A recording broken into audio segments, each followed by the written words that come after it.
Hi, happy morning. I am Saidi. I am studying in grade 2. Acharya Balishya Mandir. I SP Patel. I am going to read multi-lingual speaking activity. English, Tamil, Hindi.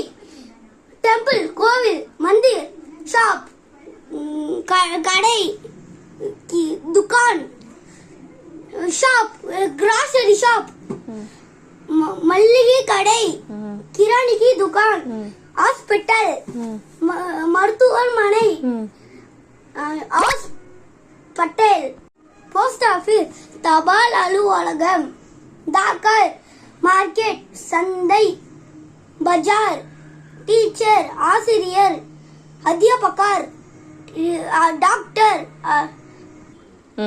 மருத்துவர், doctor, library, நூலகம், சங்கராலே. Thank you. Love you all.